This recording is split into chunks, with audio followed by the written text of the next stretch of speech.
وہ کون سے عملیات ہیں جو قبرستان میں کیے جاتے ہیں، اور وہ کون سے عملیات ہیں جو قبرستان میں کامیاب نہیں ہوتے؟ مسلمانوں کے قبرستان اور غیر مذاہب کے قبرستان میں کیا فرق ہے؟ کہ عملیات سفلی والے کون سے قبرستان کا رخ کرتے ہیں یا کس جگہ کا رخ کرتے ہیں کہ جہاں پہ وہ جلدی کامیاب ہوتے ہیں، اور مسلمانوں کے قبرستان کے اندر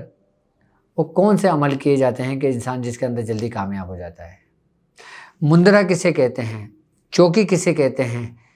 یہ آج ہم آپ کو بتائیں گے اپنی اسی ویڈیو میں۔ بسم اللہ الرحمن الرحیم۔ السلام علیکم ورحمۃ اللہ وبرکاتہ۔ میں اپنے تمام نئے معزز آنے والے ممبران کو اپنے گھر میں یعنی اپنے یوٹیوب چینل پر خوش آمدید کہتا ہوں، اور امید کرتا ہوں کہ آپ تمام لوگ خیریت سے ہوں گے۔ اور الحمدللہ مجھے اس بات پہ خوشی ہے کہ میرے محبت کرنے والے دنیا بھر میں موجود ہیں۔ میں تمام اپنی محبت کرنے والوں کو شکریہ ادا کرتا ہوں، خاص کر ان لوگوں کا کہ جن لوگوں نے مجھے پارسل بھیجے، میرے لیے گفٹ بھیجے، اور ان کا بہت بہت شکریہ، آپ لوگوں کی محبتوں کا، آپ لوگوں کی عقیدت کا، اور آپ لوگوں کے تحفے تحائف بھیجنے کا مجھے مل چکے ہیں۔ اللہ رب العزت آپ کی رزق میں، آل میں، اولاد میں بہت زیادہ برکت عطا فرمائے۔ اور آج ہم بات کریں گے قبرستان کے متعلق کہ وہ کون سے عمل ہوتے ہیں جو قبرستان میں کیے جاتے ہیں۔ زیادہ تر لوگوں کا کانسیپٹ یہ ہوتا ہے کہ ہمارے دل کے اندر ایک ڈر و خوف بیٹھا ہوتا ہے کہ ہم رات میں قبرستان نہیں جائیں گے، ہم رات میں قبرستان نہیں جاتے کیونکہ وہاں پہ ڈر و خوف ہوتا ہے۔ ہمارے دل میں ایک ڈر بیٹھا ہوا ہے کہ ہم رات کو قبرستان نہیں جائیں گے۔ کیوں؟ کیونکہ وہاں ڈر و خوف ہوگا، اور وہاں پر شیاطینی چیزیں ہوں گی، شیاطینی معاملات ہوں گے، حمزات ہوں گے، تو یہ ڈر و خوف ہمارے اپنے اندر کا ہے۔ میں نے آپ کو پہلے بھی اپنی ویڈیوز میں یہ بات کہی تھی کہ قبرستان میں صرف جو ڈر و خوف ہوتا ہے وہ ہمارے اپنے اندر ہوتا ہے، باہر کچھ بھی نہیں ہوتا۔ یہاں تک کہ بزرگان دین فرماتے ہیں کہ اگر آپ کو کوئی شیاطین تنگ و پریشان کر رہا ہو، یا آپ کے پیچھے کوئی شیطانی قوتیں لگی ہوں، تو چاہے وہ دن کا ٹائم ہو، چاہے وہ رات کا ٹائم ہو، چاہے وہ فجر کا ٹائم ہو، آپ مسلمانوں کے قبرستان میں چلے جایا کریں۔ یہ چیزیں وہاں پہ داخل نہیں ہوتی شیاطین۔ اس کی وجہ ہے، اب پہلے میں آپ کو یہ چیز سمجھا دوں کہ اس کی کیا وجہ ہے۔ اس کی وجہ یہ ہے کہ قبرستان جو ہے، اس کے بارے میں کہا جاتا ہے کہ جہاں پہ 40 قبریں ہوتی ہیں وہاں پہ ایک مومن کی قبر ہوتی ہے، اور مومن کی قبر سے مراد یہ ہوتا ہے کہ وہ صاحب ایمان اس دنیا کے اندر، مقصد اس جگہ پہ وہ آرام فرما رہے ہوتے ہیں۔ جس طریقے سے اللہ رب العزت نے ان کو یہ مقام و مرتبہ عطا کیا ہوتا ہے، تو وہ جو روحانیت جو دنیا میں ان کے قائم مقام ہوتی ہے، وہ ان کی قبر کے اندر بھی قائم مقام ہوتی ہے۔ اس روحانیت کا فیض ہوتا ہے، ان معاملات کی یہ برکت ہوتی ہے کہ ان کی وجہ سے جو ان کے ارد گرد کی جو قبریں ہوتی ہیں نا، اللہ رب العزت اس کی برکت سے ان قبروں کے اوپر سے بھی عذاب اٹھا لیتا ہے۔ تو اب جیسے مثال کے طور پہ ایک نیک شخص مرتا ہے، اب اس کے معمولات میں یہ ہوگا کہ جیسے مثال کے طور پہ وہ سورہ قریش کا عامل ہوگا، یعنی کہ اس نے اپنی پوری زندگی میں سورہ قریش پڑھی ہوگی اور اس کی رسی کو مضبوطی سے تھاما ہوگا، تو یہ سورہ قریش دنیا کے ساتھ ساتھ مرنے کے بعد بھی اس کے کام آئے گی۔ کیونکہ جب کسی چیز کی روحانیت ہمارے جسم کے اندر پیدا ہو جاتی ہے نا، تو پھر وہ ختم نہیں ہوتی، وہ کبھی بھی ختم نہیں ہوگی۔ کیوں؟ کیونکہ روحانیت جس جگہ پہ منتقل ہو جاتی ہے نا، پھر وہ قیامت تک اس جگہ پہ قائم و مقام رہتی ہے۔ روحانیت انسان کے جسم کے اندر قائم مقام ہوتی ہے جب اس کا وصال ہو جاتا ہے، یعنی کہ وہ ایک جگہ سے دوسری جگہ منتقل ہو جاتا ہے۔ جو اس کے تصرفات ہوتے ہیں، جو اس کی روحانیت ہوتی ہے، جو سلسلے سے وابستگی ہوتی ہے، بزرگوں کی ایک کڑی ہوتی ہے، یہ سمجھ لیں کہ پھر وہ اس کے ساتھ ساتھ رہتی ہے۔ وہ جس جگہ بھی آرام کرے گا نا، وہ وہاں پہ اس کے روحانیت کا منبع ہوتا ہے، وہاں پہ روحانیت ہی پھیلتی ہے۔ تو وہاں سے لوگوں کو عذاب بھی ہٹا دیا جاتا ہے قبروں کے اندر سے، اور پھر وہاں پہ شیطانیت قریب نہیں آ سکتی۔ اچھا، اب لوگ کہتے ہیں کہ قبرستان کے اندر اب جیسے کوئی بدکار شخص مرتا ہے، کوئی گناہ گار شخص مرتا ہے، یا کوئی ایسا شخص مرتا ہے جو کسی غیر مذہب سے اس کا تعلق ہوتا ہے، اور اس کی تدفین اگر قبرستان میں کر دی جاتی ہے تو اس کا یقیناً اس کا جو ہمزاد ہوتا ہے وہ بھٹک جاتا ہے۔ اچھا، وہ جو ہمزاد ہوتا ہے نا، پھر وہ لوگوں کو تنگ و پریشان کرتا ہے، لیکن وہ صرف ڈر و خوف انسان کے اندر پیدا کرتا ہے، باقی اور اس سے زیادہ وہ کچھ نہیں کر سکتا، ٹھیک ہے۔ اچھا، دوسری بات یہ ہوتی ہے کہ اب ظاہر سی بات ہے، آپ یہ بات دیکھیں کہ ایسے بہت سارے کیسز میرے سامنے آئے ہیں کہ جیسے ایک شخص قبرستان میں گیا، ٹھیک ہے، اس نے قبرستان کے اندر تھوک دیا، یعنی کہ پان کھا رہا تھا، کوئی چیز کھا رہا تھا، اس نے تھوکا اور وہ اس کی قبر پہ جا کے اس کی چھینٹیں پڑی ہیں۔ تو قبرستان میں ایسا بھی نہیں کرنا چاہیے، کیونکہ اس سے صاحب قبر جو ہوتے ہیں نا ان کو تکلیف پہنچتی ہے۔ یہاں تک کہ آپ اگر قبرستان کے اندر موجود ہیں نا تو آپ گفتگو بھی نہ کریں، زیادہ سے زیادہ کلام الہی پڑھتے رہیں۔ آئی بات سمجھ میں؟ اب لوگ اس چیز کا خیال نہیں کرتے، وہ نہیں کرتے، پریشان ہوتے ہیں۔ اب ظاہر سی بات ہے، جب انسان کوئی ایسا عمل کرتا ہے، جیسے مثال کے طور پہ قبرستان سے گزر رہا ہے، قبرستان میں جا رہا ہے، تو اس نے پان کھایا ہوا ہے یا کچھ چیز ایسی چیز کھائی ہے اور وہ تھوک دیتا ہے، اس کی چھینٹیں صاحب قبر کی قبر پہ پڑتی ہیں نا، تو اس قبر کے جو ارد گرد جو اس کی روحانیتیں ہوتی ہیں نا، پھر انسان اس سے متاثر ہوتا ہے۔ جس طریقے سے میں نے اپنی پہلی ویڈیو میں آپ لوگوں کو ایک بات سمجھائی تھی کہ درود شریف ہمیشہ ایک جگہ قائم مقام رہ کر پڑھنا چاہیے،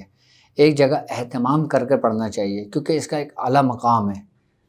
کیونکہ یہ ایک ایسا ذکر ہے، ایک ایسا معاملات ہے یہ کہ اس کا تعلق آپ یقین کریں گے کہ ڈائریکٹ اللہ رب العزت سے بن جاتا ہے، کیونکہ یہ وہ ذکر ہے کہ جو اللہ اور ملائکہ خود کر رہے ہیں ذکر، کیونکہ ہر چیز اپنے اصل کی جانب لوٹتی ہے۔ اسی طریقے سے جب انسان قبر کے پاس سے گزرتا ہے، جب وہ کوئی تھوک دیتا ہے یا کوئی ایسی غلط حرکت کر دیتا ہے تو اس سے پھر وہ پریشانی میں مبتلا ہو جاتا ہے۔ پھر ہوتا یہ ہے کہ وہ جو نگیٹو اثرات، یعنی کہ جو نگیٹیوٹی انسان کے اندر ہوتی ہے، جو اس سے ایسا معاملہ جو سرزد ہو جاتا ہے، جب وہ نگیٹیوٹی اس جگہ پہ جاتی ہے جہاں ساری پازیٹیو ریز ہوتی ہیں، جب پازیٹیو چیزیں ہوتی ہیں، تو ظاہر سی بات ہے جب وہ پازیٹیو کو متاثر کریں گی تو ہر ایکشن کا ریئیکشن ہوتا ہے، اس کی وجہ سے انسان پریشانی میں مبتلا ہو جاتا ہے، اسی وجہ سے انسان کے اندر کچھ سمٹمز پیدا ہو جاتے ہیں، یعنی کہ اس کے اندر کی جو ہمزاد ہوتا ہے نا انسان کا، پھر وہ اندر جا کے پھر اس کو جب وہ انسان کا اپنا اندر کا ہمزاد پہ اس چیز کا ریفلیکشن پڑتا ہے نا، اس کا اثر پڑتا ہے۔ اب میں آپ کو ایسے سمجھاتا ہوں، جیسے یہ نگیٹیو ہے، یہ پازیٹیو ہے، جب نگیٹیو اور پازیٹیو جب ملیں گے نا تو یقیناً ہر ایکشن کا ریئیکشن ہوگا۔ آئی بات سمجھ میں؟ تو وہ پازیٹیو نے تو اس کو اپنا اثر کرا اور اس کو اس کی طرف دھکیلا، یعنی کہ جب اس کو دھکیلے گا نا تو نگیٹیوٹی جو ہوتی ہے نا انسان کے اپنے اندر کی، وہ ایکٹیو ہوتی ہے، تو پھر وہ انسان کو نقصان پہنچاتی ہے۔ قبرستان میں ان چیزوں کا بڑا خیال رکھنا چاہیے انسان کو، ٹھیک ہے۔ یہ تو وہ معاملات ہیں جو ایک عام لوگوں کے لیے ہیں، ٹھیک ہے۔ ابھی میں خواص کی بات نہیں کر رہا، ابھی میں عاملین کی بات نہیں کر رہا، ابھی میں کسی عمل کی بات نہیں کر رہا، اب میں ایک ایسی بات کر رہا ہوں جو عام لوگ ہوتے ہیں، جو قبرستان جاتے ہیں، جو بچوں کو قبرستان لے جاتے ہیں۔ آپ نے دیکھا ہوگا بچے قبر کے اوپر بھی چڑھ جاتے ہیں، پھیلانگ جاتے ہیں، تو اس میں بھی بڑا احتیاط و خیال رکھنا چاہیے بچوں کا، ٹھیک ہے۔ بچوں کو معاملے میں بہت زیادہ خیال رکھنی چاہیے، خاص کر بچوں کی قبروں پہ، آئی بات سمجھ میں؟ اور قبروں کے اوپر بھی نہیں چڑھنا چاہیے، نہ قبروں کے اوپر سے گزرنا چاہیے، نہ پھیلانگنا چاہیے قبر کو، اس سے بھی صاحب جو قبر ہوتے ہیں ان کو تکلیف پہنچتی ہے اس کو، کیونکہ وہی معاملات ہیں جو میں نے آپ کو سمجھائے تھے، ابھی بتائے تھے۔ اچھا، اب ہم بات یہ تو سمجھ میں آ گئی ہوگی آپ کے کہ جو ہمارے اندر کا جو خوف ہے نا وہ کیوں ہے ہمارے اندر، اور ہمارے اندر خوف مسلط کیوں پیدا ہوتا ہے، اس کی وجہ میں نے آپ کو بتا دی ہے کہ اس کی وجہ یہ ہوتی ہے۔ اچھا، یہ ابھی میں بات کر رہا ہوں صرف مسلمانوں کے قبرستان کی، ابھی میں نے عیسائیوں کے قبرستان کی بات نہیں کی ہے، ابھی میں نے یہودیوں کے قبرستان کی بات نہیں کی ہے، ابھی میں نے دوسرے مذاہب کے قبرستانوں پہ بات نہیں کی ہے، میں ان پہ بھی بات کروں گا تاکہ ان کے معاملات بھی آپ کے سمجھنے میں آسانی ہو آپ کو۔ اب ہم آ جاتے ہیں عاملین کے اوپر، وہ کون سے عمل ہیں جن کو کرنے کے لیے عاملین قبرستان کا رخ کرتے ہیں، آئی بات سمجھ میں؟ اچھا، ایک بات یاد رکھنا کہ لوگ کہتے ہیں کہ جو کالا علم کرتے ہیں، جو سفلی علم کرتے ہیں، وہ قبرستان جاتے ہیں، ایسا نہیں ہے۔ سفلی کرنے والے قبرستان میں عمل نہیں کرتے ہیں، یہ ذہن میں رکھنا اپنے بات۔ کیوں؟ اس کی وجہ ہے، کیونکہ اس کی وجہ یہ کہ اگر سفلی عمل کرنے والے قبرستان میں کوئی عمل کرتے ہیں نا تو یقیناً ان کو نقصان ہوتا ہے، وہاں پہ یہ چیزیں حاضر نہیں ہوتی قبرستان کے اندر۔ قبرستان کے باہر تو ہو سکتا ہے لیکن قبرستان کے اندر نہیں ہو سکتا، یہ چیز ذہن میں رکھنا آپ نے۔ اچھا، اب بعض اوقات لوگ یہ سمجھتے ہیں کہ یار حمزات جگایا جاتا ہے، لوگوں نے کتابوں میں بھی پڑھا ہوگا، دوسرے رسالوں میں بھی پڑھا ہوگا، جگہ جگہ دیکھا ہوگا کہ حمزات کا عمل کر لیں یہ ہو جائے گا وہ ہو جائے گا۔ وہ بیسکلی کیا ہوتا ہے آج میں آپ کو اس کے بارے میں بھی بتاتا ہوں، کیونکہ آج ہمارا چیپٹر ہے صرف اور صرف قبرستان کے متعلق۔ تو قبرستان میں جو معاملات ہوتے ہیں، جو باتیں ہوتی ہیں نا، میں اس کے متعلق آپ کو تفصیلی آہستہ آہستہ بتاتا رہوں گا۔ اب ہم بات کرتے ہیں قبرستان کے اندر عاملین کی، ٹھیک ہے؟ قبرستان کے اندر لوگ وہ عمل کرتے ہیں جو قرآنی صورتوں کے ہوتے ہیں، جو اسماء الہی کے ہوتے ہیں، یا جو کڑے ہوتے ہیں، جو مندرے ہوتے ہیں، یا جو چوکیاں ہوتی ہیں۔ اچھا، میں آپ کو میری ہر ویڈیو جو نا، میں چاہتا ہوں کہ یہ میرا پیغام ان لوگوں تک پہنچے جو عام لوگ ہیں۔ اب ایک عام شخص ہے نا، اگر وہ میری ویڈیو دیکھتے ہیں، اس کو کیا معلوم چوکی کیا ہے، اس کو کیا معلوم مندرہ کیا ہے، اس کو کیا معلوم کہ کڑے کسے کہتے ہیں، اسے کیا معلوم۔ لیکن میں چاہتا ہوں کہ ہر عام بندہ میری ویڈیو دیکھے نا، اس چیز کو سمجھ لے کہ یار ڈاکٹر صاحب نے اگر مجھ سے یہ بات کہی ہے تو یہ پوری ریزن مجھے سمجھ میں آ گیا ان کا، ڈاکٹر صاحب کا پورا راستہ، تاکہ وہ جس راستے سے ہمارے پاس داخل ہونا چاہے ہمارے ساتھ اس راستے میں شامل ہو جائے۔ اب میں آپ کو بتاتا ہوں کہ جو لوگ قبرستان کے اندر عمل کرتے ہیں، وہ یہ بات یاد رکھیے گا، وہ نوری عمل سے ان کا تعلق ہوتا ہے، سفلی عمل قبرستان میں نہیں کرتے۔ اچھا، سفلی عمل کہاں کرتے ہیں وہ بھی میں آپ کو بتاؤں گا۔ نوری عمل کا تعلق ہوتا ہے ان کا۔ جیسے اب نوری عمل میں مثال کے طور پہ اگر ہم بات کرتے ہیں کہ جیسے ایک شخص سورہ اخلاص کا عمل کرتا ہے، اب اس کو کہا جاتا ہے کہ تم نے سورہ اخلاص کسی صاحب قبر کے پاس پڑھنا ہے بیٹھ کر، یعنی کہ جہاں پہ مزار بنا ہوا ہو، یا جہاں پہ قبرستان میں کوئی ایسی جگہ متعین کر لے کہ جہاں پہ انسان عمل کر سکتا ہو پورا مکمل اپنا، تو وہ قبرستان جاتا ہے اور 40 دن کے لیے ریگولر قبرستان جائے گا۔ اچھا، اس کا مطلب یہ نہیں کہ وہ کوئی شیاطین کو حاضر کرنے گئے، یا کوئی وہ حمزات کو جگانے گئے، یا کوئی اس کو کرنے گئے، نہیں، وہ صرف اور صرف سورہ اخلاص کی روحانیت کو حاصل کرنے کے لیے گئے۔ اچھا، اب وہ قبرستان ہی کیوں گئے؟ اس کی کیا وجہ تھی؟ اس کی وجہ یہ تھی کہ جب صاحب مزار کے ساتھ بیٹھ کر، کسی مزار پہ بیٹھ کے اگر سورہ اخلاص کا عمل کیا جاتا ہے نا، تو جب وہ پڑھ رہا ہوتا ہے تو اس کے جسم کے اندر ایک حرارت پیدا ہوتی ہے، ایک حدت پیدا ہوتی ہے۔ اچھا، ایک بات تو یہ ہو گئی۔ دوسری بات کہ جس مزار پہ وہ پڑھے گا نا، اس مزار کے ارد گرد کی جو برکتیں ہوں گی، آئی نا بات سمجھ میں، اور ادھر اچھا جہاں پہ صاحب مزار ہوتے ہیں نا، وہاں پہ یقیناً جو نیک جنات ہوتے ہیں نا، ان کی مختلف ڈیوٹیاں لگی ہوتی ہیں۔ اب میں نے روحانیت کی دنیا کی آپ سے بات کری تھی نا، تو میں انشاءاللہ اس کے بارے میں بھی سمجھاؤں گا کہ روحانیت کی دنیا میں ڈیوٹیاں کب لگتی ہیں، کیسے لگتی ہیں، اور کون لگاتا ہے، اس کے بارے میں سمجھاؤں گا۔ ابھی ہمارا چیپٹر قبرستان کا ہے۔ قبرستان کے اندر جو جنات ہوتے ہیں نا، جو نیک جنات ہوتے ہیں، جو اس صاحب مزار کے ماتحت ہوتے ہیں، یعنی کہ ان کی ڈیوٹیز لگی ہوتی ہیں، تو جب انسان پڑھ رہا ہوتا ہے نا، تو وہ جو جنات ہوتے ہیں نا، وہ ان عامل کی مدد کرتے ہیں۔ مدد کیسے کریں گے؟ کہ جیسے مثال کے طور پہ اب ایک شخص ایک تسبیح بیٹھ کر قبرستان میں پڑھتا ہے، اور ایک شخص ایک تسبیح بیٹھ کے گھر پہ پڑھتا ہے، تو اس کا سمجھ لیں کہ اتنا فرق ہوتا ہے کہ جیسے اس نے 1000 مرتبہ اپنے گھر میں بیٹھ کے پڑھی اور 100 مرتبہ بیٹھ کے اس قبر پہ پڑھی۔ اب کتنا فرق ہو گیا؟ اس کی وجہ یہی وجہ ہے کہ ایک تو صاحب نظر جو ہوتے ہیں ان کی توجہ اور ان کی ریاضت جو انہوں نے اپنی زندگی میں کی تھی، وہ اس وقت وہاں پہ قائم مقام ہے، وہاں پہ موجود ہے، تو اس سے بھی استمداد لیتے ہیں، یعنی کہ ان سے مدد لیتے ہیں روحانیت کو پانے کے لیے، تو اس سے انسان اس میں جلدی کامیاب ہو جاتا ہے۔ اگلی بات سمجھ میں، اس لیے قبرستان کے اندر نوری عمل کیے جاتے ہیں، سفلی عمل نہیں کیے جاتے۔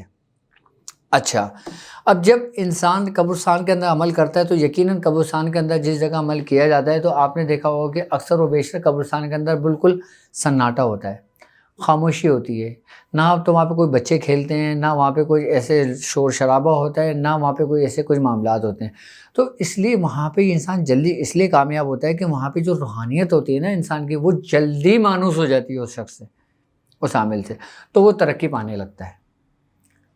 آئی بات سمجھ میں؟ ایک طریقہ کار تو یہ ہوتا ہے کہ انسان اپنا سورہ اخلاص کا عمل کرنے گیا، اس نے 40 دن اپنا عمل مکمل کرا، وہ اس میں کامیاب ہو کے لوٹ آیا۔ ایک طریقہ کار یہ ہوتا ہے عاملین کا۔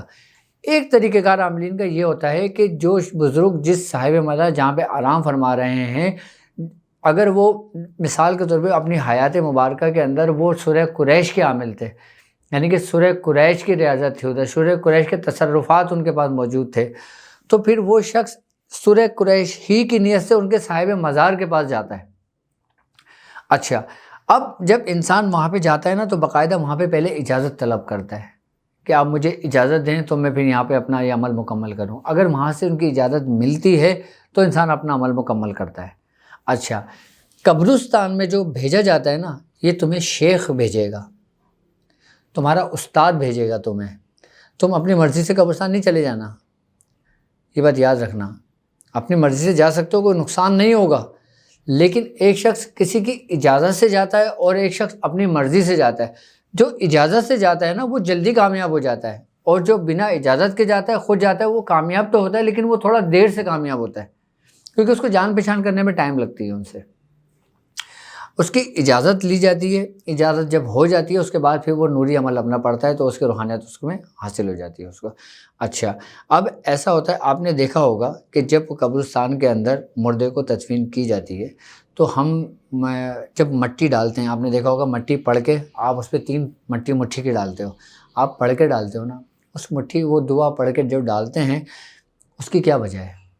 اس کی وجہ یہی ہوتی ہے کہ جو اس کا ہمزاد ہوتا ہے نا، اس شخص جس کو قبر میں دفنایا جا رہا ہوتا ہے، تو اس کی برکت سے جو دعا پڑھ کے جو ڈالی جاتی ہے نا، تو اس کی وجہ یہی ہوتی ہے کہ اس کا ہمزاد جو ہوتا ہے نا وہ اسی وقت قبرستان کے اندر دفن ہو جاتا ہے، یعنی کہ اسی قبر کے اندر موجود ہوتا ہے، وہ پھر باہر نہیں نکل سکتا۔ اچھا، اب نوری عمل کا ایک طریقہ کار تو جو ہو گیا صاحب مزار سے منسلک، وہ ایک الگ طریقہ کار ہو گیا۔ اب ہم اس طریقے پہ آتے ہیں جس طریقے پہ لوگ ہمزاد جگانے کے لیے جاتے ہیں، اور جن کو پتہ نہیں ہوتا یا جو کتابوں سے پڑھ لیتے ہیں کہ آپ نے یہ ہمزاد کا عمل لو اور کوئی فلاں پرانی قبر پہ چلے جاؤ، اس کے سرانے کھڑے ہو، پھر یہ پڑھو، پھر وہ ہمزاد آئے گا، پھر اس سے بات کرنا لے آنا۔ ایسا سر کچھ نہیں ہوتا،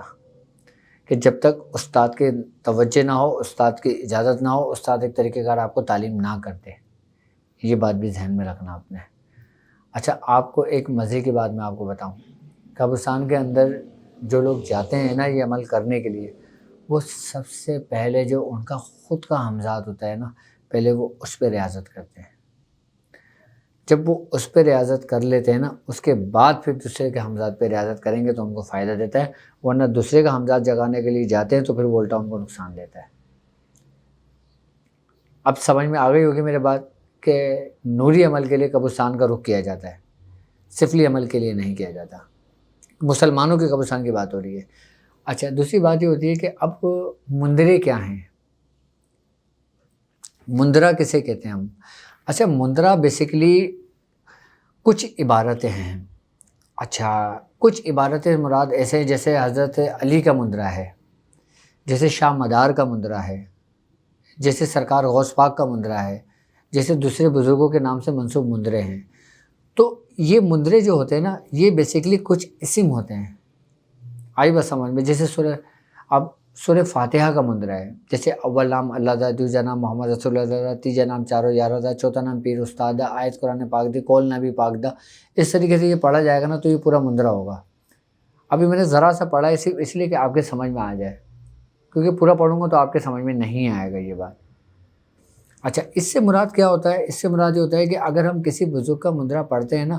تو یقیناً ہم ان بزرگ کی روحانیت جو ہوتی ہے نا، ہم اس سے مدد طلب کرتے ہیں۔ اب جب ہم کسی بزرگ کی روحانیت سے مدد طلب کرتے ہیں نا تو ان کی روحانیت جو ہوتی ہے نا اس کی باقاعدہ طور پر آمد ہوتی ہے۔ اب جب وہ آمد ہوتی ہے نا تو انسان کا یہ مندرہ کامیاب ہوتا ہے۔ آپ سمجھ میں آ گئی آپ کے بات کہ مندرہ کسے کہتے ہیں؟ آئی بات سمجھ میں؟ اب ہم چوکی پر آ جاتے ہیں کہ چوکی کیا ہے بیسیکلی۔ اچھا، چوکی بیسیکلی ایک ایسے عمل کو کہتے ہیں کہ جس کے اندر انسان، جیسے مثال کے طور پہ سورہ قریش کی چوکی ہو گئی، سورہ اخلاص کی چوکی ہو گئی، فلاں بزرگ کی چوکی ہو گئی، فلاں ملائکہ کی چوکی ہو گئی، فلاں کی چوکی ہو گئی۔ چوکی سے مراد بھی یہی معاملات ہیں، لیکن اس کے باقاعدہ طور پہ طریقہ کار ہوتے ہیں اس کے روحانیت سے مدد حاصل کرنے کے لیے۔ آئی بات سمجھ میں؟ اچھا، چوکیوں کے اندر مختلف قسم کی اقسام ہوتی ہیں چوکی میں۔ اب جیسے مثال کے طور پہ اب چوکی کے اندر ہم ایک تو ریاضت کرتے ہیں، جب اس ریاضت کے اندر ہم کامیاب ہو جاتے ہیں اس کے بعد ہم جب کسی کا کام کرتے ہیں تو پھر ہم وہی چوکی کا عمل پڑھتے ہیں اور پھر وہی سامان رکھتے ہیں، اور پھر وہی بخور کا استعمال کرتے ہیں، اور پھر ہم جب اس کا استعمال کریں گے تو انشاءاللہ تعالی ہم جلدی کامیاب ہو جاتے ہیں۔ اچھا، چوکی کا عمل بھی قبرستان میں کیا جاتا ہے، مندرہ بھی قبرستان میں پڑھا جاتا ہے، کڑے بھی قبرستان میں پڑھے جاتے ہیں، اور نوری عمل بھی قبرستان میں پڑھا جاتا ہے۔ آئی بات سمجھ میں؟ یہ وہ معاملات ہیں کہ جس کو کرنے میں شریعت میں کوئی قباحت نہیں ہے۔ آئی نا بات سمجھ میں؟ یہ ایسے فعل ہیں، یہ ایسے عمل ہیں کہ جن کو سرکار دو عالم صلی اللہ علیہ وآلہ وسلم نے اپنے حیات مبارکہ میں بھی منع نہیں فرمایا۔ ہمیں ایک حدیث ملتی ہے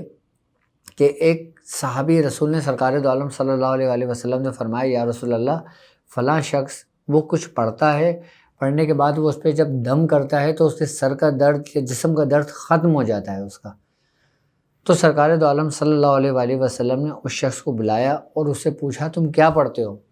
تو جب اس نے پڑھا تو وہ کچھ ایسی ہی عبارتیں تھیں جیسے ابھی میں نے آپ سے پڑھ کے سنائی تھی۔ تو سرکار دو عالم صلی اللہ علیہ وآلہ وسلم نے وہ پورا عمل ان کا سنا اور کہا کہ اس میں کوئی شرکیہ کلمات نہیں ہیں، اس میں تم نے کسی غیر مذہب سے حاصل نہیں کی ہے مدد، یعنی کہ اس میں کوئی شرک نہیں ہے، اس میں تم نے اللہ کی ذات میں کسی کو شریک نہیں کیا ہے، تو یہ تمہارے لیے جائز ہے، تم اس کو پڑھ سکتے ہو۔ آپ نے فرمایا کہ تمہاری مرضی ہے کہ تم اس کو جاری رکھو، تمہاری مرضی تم اس کو ترک کر دو۔ آپ نے نہ اس کو منع کرنے کا حکم دیا، نہ آپ نے اس کو کرنے کا حکم دیا۔ تو یہ وہ اس معاملات میں آ جاتا ہے۔ تو ہمیں ان حدیثوں سے یہ بات ملتی ہے کہ اگر ہم اپنے بزرگوں سے مدد لیتے ہیں تو پھر ہمارے لیے یہ چیز جائز ہو جاتی ہے۔ یہ آئی بس مدد لینے سے یہ نہیں کہ بابا آپ کر دیں ہمارا یہ کام، بابا آپ کام کر دیں، بابا ہمارا یہ کر دیں، بابا ہمارا وہ کر دیں، بابا ہماری شادی ہو جائے، بابا ہمارے روزی روزگار ہو جائے، یہ نہیں۔ بابا نے کچھ نہیں کرنا ہوتا، لیکن کرتے ذات اللہ ہی کی ہے، لیکن انسان کی جو نیت ہوتی ہے نا وہ ان کی روحانیت سے مدد کے لیے ہوتی ہے۔ یعنی کہ ایک شخص اپنا رب کا مقبول بارگاہ ہوا ہے تو یقیناً وہ اپنے رب کو جانتا ہوگا نا، تو اس کے وسیلے سے اگر ہم وہ کچھ چیز مانگیں گے نا تو ہمیں جلدی ملے گی، ہم جلدی کامیاب ہوں گے، اس لیے روحانیت سے مدد طلب کی جاتی ہے۔ اب ہم آ جاتے ہیں سفلی عمل کی طرف۔ اب ہم بات کرتے ہیں کالے جادو کے معاملے کی، کہ وہ عاملین جو کالا جادو کرتے ہیں، جو سفلی عمل کرتے ہیں، جو قبالہ جادو کرتے ہیں، وہ کس طرف اپنا رخ کرتے ہیں، وہ کس جگہ پہ جلدی کامیاب ہوتے ہیں۔ دیکھیں وہ لوگ قبرستان میں کامیاب نہیں ہو سکتے، نہ ہوتے ہیں، یہ ذہن میں رکھ لیجئے گا اپنے۔ قبرستان کا کانسیپٹ میں سمجھتا ہوں کلیئر ہو گیا ہوگا آپ کا، مسلمانوں کی بات کر رہا ہوں میں بھی آپ سے، اوکے۔ اب سفلی عمل جب کرتے ہیں نا تو یہ لوگ زیادہ تر جو اپنا رخ کرتے ہیں نا یہ ویرانے کی طرف کرتے ہیں۔ آئی بات سمجھ میں؟ کھنڈرات کی طرف کرتے ہیں، یا ایسی جگہ کا رخ کرتے ہیں کہ جہاں پہ اللہ کا عذاب آئے ہوا ہو۔ آئی بات سمجھ میں؟ یا پھر کسی غیر مذہب کے قبرستان کا رخ کرتے ہیں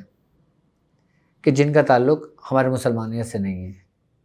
وہ مسلمان نہیں ہے، وہ کسی اور مذاہب سے ان کا تعلق ہے اور وہ اپنے مردوں کی تدفین کرتے ہیں، مردوں کو دفناتے ہیں، یا پھر وہ اس جگہ کا رخ کریں گے، یا پھر وہ اس جگہ کا رخ کریں گے کہ جو جہاں پہ سمجھ لیں کہ سب سے زیادہ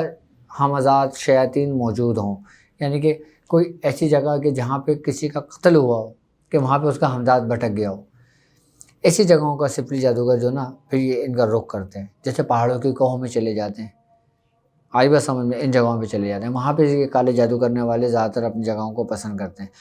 کیونکہ شیطان جو ہوتا ہے نا، جب شیطان سے مدد طلب کی جاتی ہے نا تو وہ ایسی جگہ طلب کرتے ہیں، ایسی جگہ مخصوص کرتے ہیں کہ جہاں پہ شیطانیت زیادہ ہوتی ہے، جہاں پہ روحانیت دور دور تک نہیں ہوتی، جہاں پہ نورانیت دور دور تک نہیں ہوتی، جہاں پہ اذان کی آواز نہیں پہنچتی، تو وہاں پہ یہ کام کیے جاتے ہیں۔ وہ بہت تیزی سے شیاطین عمل کام کرتے ہیں اپنے۔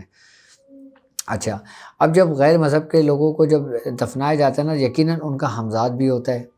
آئی بات سمجھ میں، اور ان کے پھر اپنے وہ معاملات بھی ہوتے ہیں جو ان کے دنیاوی معاملات کے اندر ان کے فعل تھے، جو ان کا کریکٹر تھا، جو ان کا کردار تھا۔ آئی بات سمجھ میں؟ آپ جو زندگی گزارتے ہو نا اس کا اثر آپ کے مرنے کے بعد ہوتا ہے، اس کا اثر کہ آپ نے اپنی زندگی کیسے گزاری ہے، آپ کامیاب لوگوں میں رہیں یا پھر آپ ناکام لوگوں میں رہیں۔ آئی بات سمجھ میں؟ پھر جو ناکام لوگ گزرتے ہیں نا، جو غیر مذاہب سے جن کا تعلق ہوتا ہے، پھر ان کے جو شیطان ہوتے ہیں نا وہ بہت طاقتور ہوتے ہیں، پھر وہ ان جگہوں کا رخ کرتے ہیں، پھر ان جگہوں پہ پھر وہ شیطان کی پوجا کرتے ہیں، آئی بات سمجھ میں؟ پھر وہ شیطانوں سے مدد طلب کرتے ہیں، پھر اس جگہ پہ شیطان جلدی آ جاتا ہے بنسبت ایسی جگہ پہ جہاں پہ روحانیت کا گزر ہوا ہو، یا جہاں پہ روحانیت ہو، یا جہاں پہ روحانیت کا مرکز ہو، وہاں پہ شیطان نہیں آتے، شیطانیت نہیں آتی، وہ دور رہتے ہیں وہ شیطانیت۔ آ گئی بات سمجھ میں کہ سفلی عمل کرنے والے زیادہ تر ایسی جگہوں کا انتخاب کرتے ہیں، یا زیادہ تر کوئی ایسی کھولی کا انتخاب کر لیتے ہیں، یا ایسے گھر کا وہ کر لیتے ہیں جیسے جنگل کے اندر ایک جھوپڑی ڈال دی، وہاں پہ وہ اپنا عمل کرے گا۔ اب مثال کے طور پہ اگر کوئی شخص بہنوں کا عمل کرتا ہے، اچھا اب آپ کو مثال ہی دے رہا ہوں میں آپ کو، اب وہ جیسے سفلی گھر ہے، اب وہ جب بہنوں کا عمل کرے گا نا تو یقیناً وہ اپنے دروازے کے باہر ایک کالا کتا پالے گا، آئی بس سمجھ، وہ کالا کتا جو نا اس کے دروازے کے پاس رہے گا۔ جب بہنوں کا عمل جب انسان کا مکمل ہوتا ہے نا تو یہ سمجھ لیں کہ پھر وہ جو شیطان جو ہوتا ہے نا وہ کتے کی صورت اختیار کر جاتا ہے، پھر وہ اس کے ساتھ ساتھ رہتا ہے، پھر وہ جو اس کو کام بولتا رہتا ہے وہ انسانوں کے کام کرتا رہتا ہے، لیکن وہ اس مقام تک کب پہنچتا ہے کہ جب وہ خود پورا شیطان بن چکا ہوتا ہے، جب اس کے اندر روحانیت اور نور کا کوئی غلبہ نہیں ہوتا، یعنی کہ اس کے اندر سے نور نکل جاتا ہے، اس کے اندر سے ایمان نکل جاتا ہے، اس کے اندر سے سب کچھ ختم ہو جاتا ہے، اس کے بعد پھر جا کے اس کو یہ چیز حاصل ہوتی ہے۔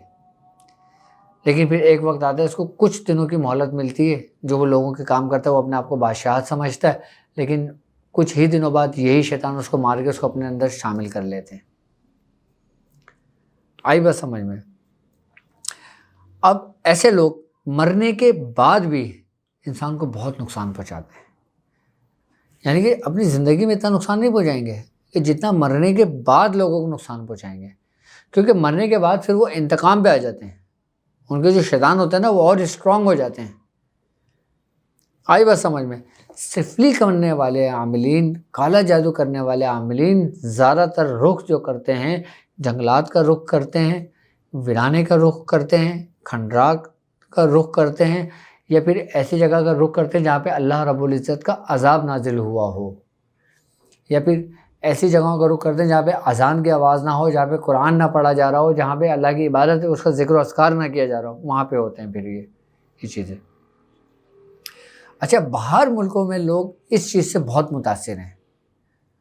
اب باہر ملکوں میں میں نے یہاں تک سنا ہے کہ لوگوں پہ نماز پڑھنے تک کی پابندی بھی ہوتی ہے، وہ اپنے گھر کے اندر ہی اذان دیتے ہیں اور پھر گھر میں ہی نماز کا اہتمام کر لیتے ہیں، گھر والے ہی جماعت کر لیتے ہیں، آئی نا بات سمجھ میں؟ تو باہر ملکوں میں یہ چیزیں زیادہ پائی جاتی ہیں، لیکن ایسا ہوتا ہے کہ باہر ملکوں میں نے اب جہاں تک دیکھا ہے، جتنے لوگ مجھ سے اکثر و بیشتر کانٹیکٹ میں ہیں،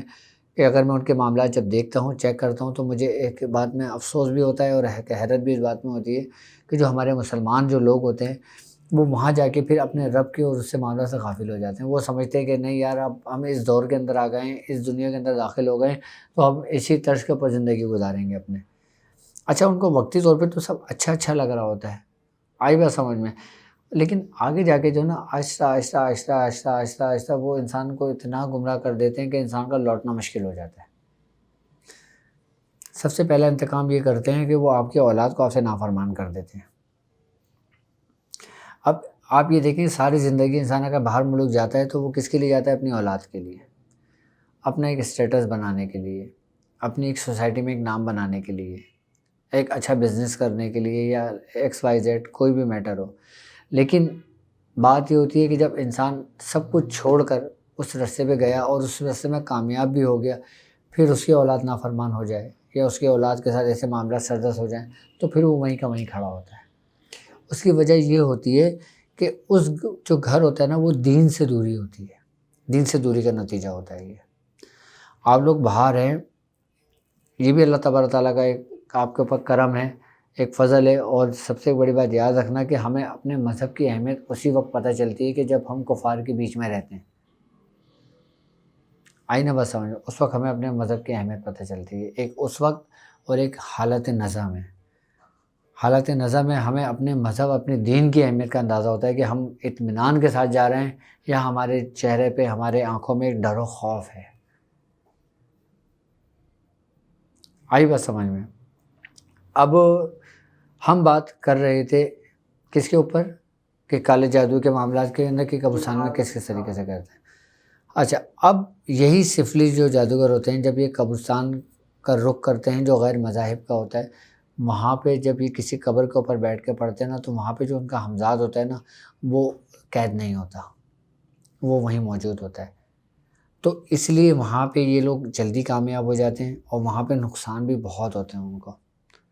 اور وہاں پہ ارد گرد کی جو جگہیں ہوتی ہیں وہ سارے متاثر رہنے لگتی ہیں، وہ گھر اور وہاں کے ایریا سب متاثر رہنے لگتے ہیں. اچھا، جو شخص اللہ کے ذکر سے غافل نہیں رہتا، یعنی کہ اللہ کے ذکر میں رہتا ہے، جب وہ جگہ سے گزرتا ہے نا تو یہ چیزیں بالکل ہٹنے لگ جاتی ہیں، جیسے انسان کو راستہ دینے لگ جائیں. جہاں انسان اپنے معاملات سے غافل ہو جاتا ہے وہاں ہی چپٹنی شروع ہو جاتی ہیں چیزیں. میں سمجھتا ہوں قبرستان کا لوگوں کے سمجھ میں آ گیا ہوگا کہ کون سا عمل قبرستان میں کرتے ہیں، کون سا عمل قبرستان میں نہیں کرتے. اب امید ہے کہ آپ کو سمجھ میں آ گئی ہوگی کہ قبرستان میں کون سے عاملین عمل کرتے ہیں، کون سے عاملین عمل نہیں کرتے. آئی بس سمجھ. اب دن کا ٹائم ہو، رات کا ٹائم ہو، آپ اپنے دل و دماغ سے یہ ڈر و خوف نکال دیں کہ قبرستان میں جانے سے مجھے کوئی نقصان پہنچے گا. نقصان ہرگز نہیں پہنچے گا، وہاں پہ آپ کو امن ہی امن ملے گا. اور دوسری بات یہ ہوتی ہے کہ اب کچھ خاص دن آتے ہیں جیسے چاند گرہن ہو گیا،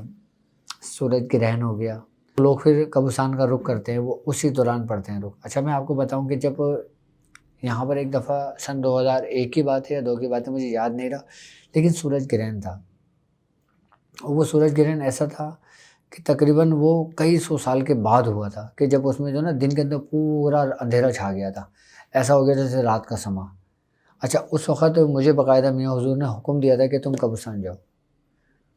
اور تم یہ عمل اپنے کمپلیٹ کر لو اس دوران، جتنے دوران کے اندر یہ سورج گرہن چلتا رہے گا. اچھا، سورج گرہن شروع ہونا تھا، مجھے یاد نہیں رہا کیونکہ 18-20 سال ہو گئے اس بات کو. تو میں سورج گرہن ہونے سے آدھے گھنٹے پہلے اس قبرستان میں پہنچ کر وہ عمل میں بیٹھ گیا تھا، کیونکہ عمل کے دوران ہی سورج گرہن کا وقت لگ گیا تھا. مجھے تقریباً 3 سے 4 گھنٹے لگے تھے عمل مکمل کرنے میں، تو میں اس دوران پورا وہیں قبرستان کے اندر ہی موجود تھا. تو مجھے جہاں تک یاد پڑتا ہے غالباً شاید میں نے وہاں پہ سورہ ناس کا عمل کیا تھا جب سورج گرہن تھا. سورہ ناس کا میں نے پوری وہاں پہ عمل مکمل کیا تھا. سورہ ناس کی میں نے وہاں پہ دعوت دی تھی، تو مجھے جہاں تک یاد پڑتا ہے سورہ ناس ہی میں نے پڑھی تھی. تو وہ عمل میرا 1 دن کے اندر مکمل ہوا تھا اس وقت سورج گرہن میں. تو جب کبھی ایسا کوئی دن آئے کرے نا تو اس کے اندر آپ جو نا باقاعدہ طور پہ قبرستان جا کر اہتمام کر کسی صاحب قبر پہ فاتحہ کا اہتمام کر کے وہاں جا کے پڑھ کے اور پھر اپنے آپ کو وہاں مخصوص کیا کریں. پھر دیکھیں آپ کے اندر روحانیت کیسے پیدا ہوتی ہے. اچھا، ابھی میرے کسی بھی شاگرد کو، میرے ساتھ چلنے والے جتنے بھی ہم سفر ہیں، میرے ساتھ چلنے والے جتنے بھی لوگ موجود ہیں، ابھی کسی نے قبرستان کا رخ نہیں کرنا ہے. ابھی ہر شخص نے وہیں عمل کرنا ہے جہاں پہ وہ عمل کر رہا ہے. ابھی ہماری اجازت تھی سورہ قریش 313 مرتبہ 40 دن مکمل کرنا. اچھا، اب کچھ لوگوں کی 313 مرتبہ 40 دن کی تعداد مکمل ہو چکی ہے. اچھا، جن لوگوں کی 40 دن کی سورہ قریش کی تعداد مکمل ہو جائے، جب 40واں دن مکمل ہو یا 40 دن ہو چکے ہوں، تو وہ جو نا تھوڑا سا مٹھائی لے کے یا میٹھا بنوا لیں یا گھر میں کھیر بنوا لیں یا زردہ بنوا لیں یا بازار سے جا کے کوئی مٹھائی خرید لیں، مٹھائی لیں اور 1 گلاس پانی رکھیں اور نیاز کا اہتمام کریں. یعنی کہ آپ نے جو کچھ بھی پڑھا ہے نا، آپ اس کو یہ دعا کریں کہ اے رب العزت، میں نے جو کچھ بھی پڑھا ہے مجھے اس کی فیوزات، اس کی برکتیں مجھے عطا فرما،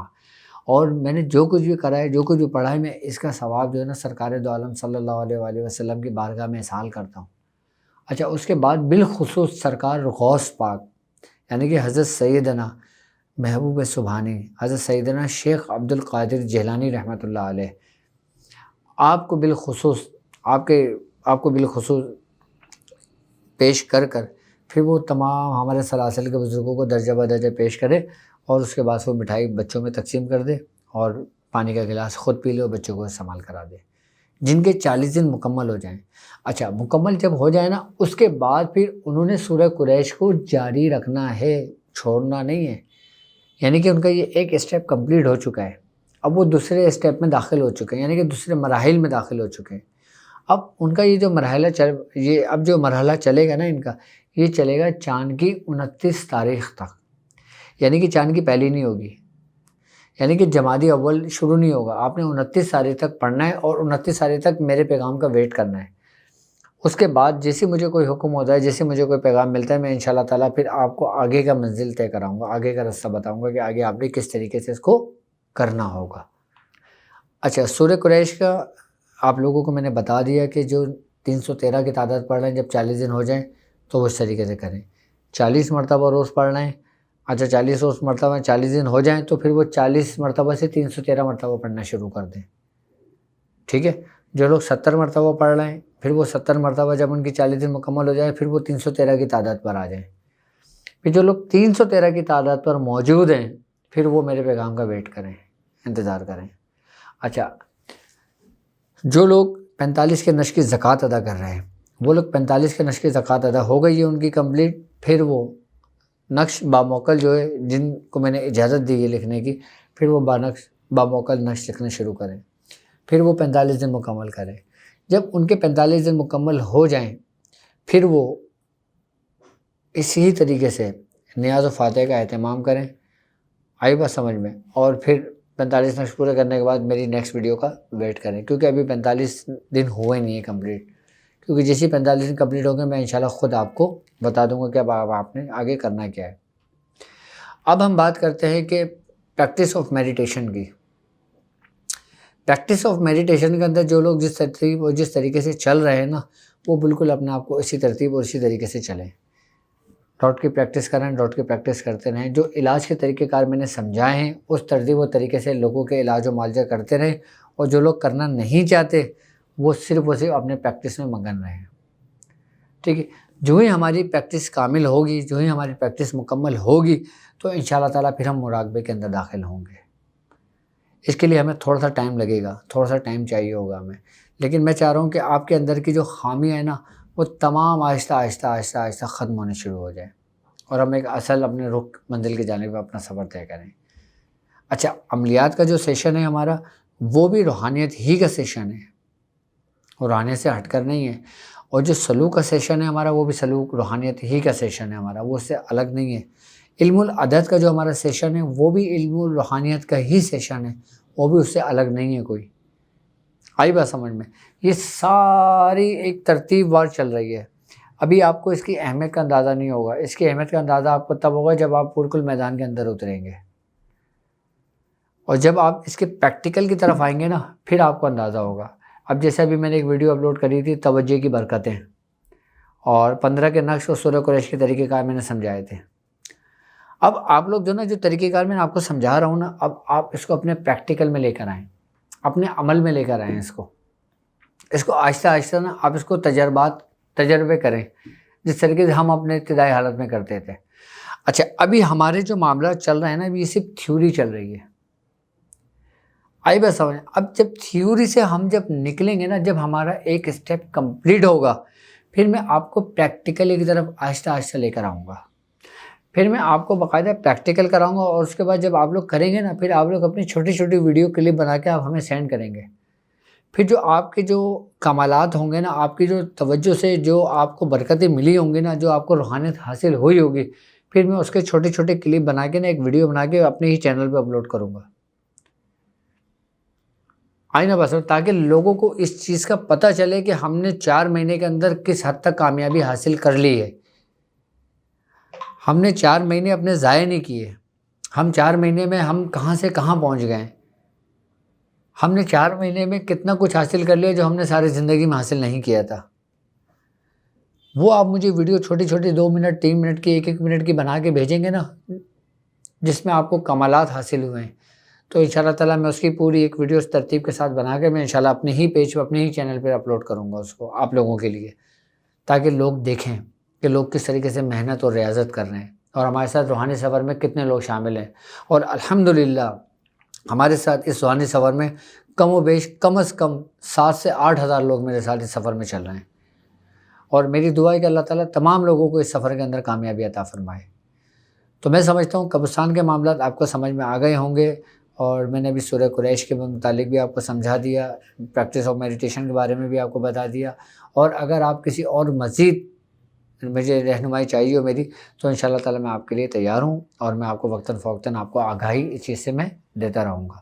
تو اب مجھے اجازت دیجیے اس سے کہ آپ اپنا بہت خیال رکھیں گے۔ السلام علیکم ورحمۃ اللہ وبرکاتہ۔